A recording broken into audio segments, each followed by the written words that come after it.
ನಮಸ್ತೆ.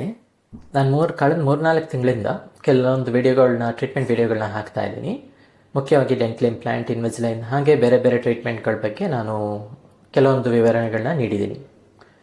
ನೀವೆಲ್ಲ ಅದಕ್ಕೆ ಸಾಕಷ್ಟು ಇಷ್ಟಪಟ್ಟಿದ್ದೀರಾ, ಲೈಕ್ಗಳನ್ನ ಕಳಿಸಿದ್ದೀರಾ, ಅದಕ್ಕೆ ಧನ್ಯವಾದಗಳು. ಹಾಗೆ ಸಾಕಷ್ಟು ಕ್ವೆಶ್ಚನ್ಗಳನ್ನ ಕೇಳಿದ್ದೀರಾ.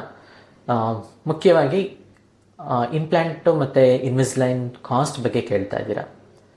ಸೊ ಪದೇ ಪದೇ ಈ ಪ್ರಶ್ನೆಗಳು ಬರ್ತಾ ಇರೋದ್ರಿಂದ ಈ ವಿಡಿಯೋ ಮಾಡ್ತಾ ಇದ್ದೀನಿ.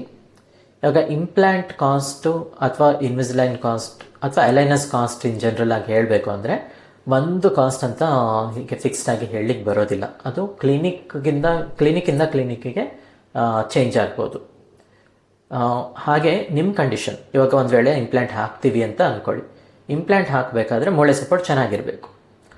ಒಂದು ವೇಳೆ ಮೂಳೆ ಸಪೋರ್ಟ್ ಚೆನ್ನಾಗಿಲ್ಲ ಅಂದರೆ ಅದಕ್ಕೆ ಬೋನ್ ಗ್ರಾಫ್ಟಿಂಗ್ ಬೇಕಾಗ್ಬೋದು, ಅಥವಾ ಇನ್ಯಾವುದಾದ್ರೂ ಒಂದು ಎಕ್ಸ್ಟ್ರಾ ಪ್ರೊಸೀಜರ್ ಬೇಕಾಗ್ಬೋದು. ಆ ಪ್ರೊಸೀಜರ್ಗೆ ಎಕ್ಸ್ಟ್ರಾ ಆಗ್ಬೋದು. ಅದು ನಾನು ನಿಮಗೆ ವೀಡಿಯೋದಲ್ಲಿ ಹಾಗೆಯೇ ಹೇಳಲಿಕ್ಕೆ ಆಗೋದಿಲ್ಲ. ಸೊ ಅದನ್ನು ನೀವು ನಿಮ್ಮ ಡೆಂಟಿಸ್ಟ್ ಹತ್ರ ತೋರಿಸಿ ವಿಚಾರಿಸಿ ಆಮೇಲೆ ಅದ್ರ ಬಗ್ಗೆ ಕಾಸ್ಟ್ ಬಗ್ಗೆ ತಿಳ್ಕೊಳ್ಳೋದು ಉತ್ತಮ. ಹಾಗೆ ಇನ್ವಿಸಿಲೈನ್ ಕೂಡ ಒಂದೊಂದು ಕ್ಲಿನಿಕಲ್ಲಿ ಒಂದೊಂದು ಕಾಸ್ಟ್ ಇರುತ್ತೆ. ಆ ಕ್ಲಿನಿಕಲ್ಲಿ ಆ ಡೆಂಟಿಸ್ಟು ಹೇಗೆ ಮಾಡ್ತಾರೆ ಟ್ರೀಟ್ಮೆಂಟು, ಅದ್ರ ಮೇಲೆ ನಿಮ್ಮ ಟ್ರೀಟ್ಮೆಂಟ್ ಕಾಸ್ಟ್ ಚೇಂಜ್ ಆಗ್ಬೋದು.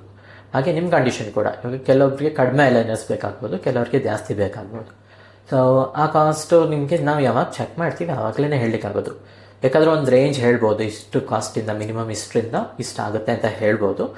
ಬಟ್ ಖಂಡಿತವಾಗಿ ಇಷ್ಟೇ ಆಗುತ್ತೆ ಅಂತ ಹೇಳೋದು ಸ್ವಲ್ಪ ಕಷ್ಟ ಆಗುತ್ತೆ.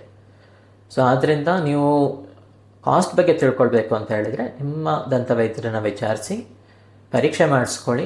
ನಿಮಗೆ ಏನು ಬೇಕು ಅಂತ ಅವರು ಕರೆಕ್ಟಾಗಿ ಅಸೆಸ್ ಮಾಡ್ತಾರೆ. ಅಸೆಸ್ ಮಾಡಿಬಿಟ್ಟು ಪರೀಕ್ಷೆ ಮಾಡಿ ಅಸೆಸ್ ಮಾಡಿ ಆಮೇಲೆ ನಿಮಗೆ ಇಷ್ಟೇ ಆಗುತ್ತೆ ಕಾಸ್ಟು ಅಂತ ಹೇಳ್ತಾರೆ.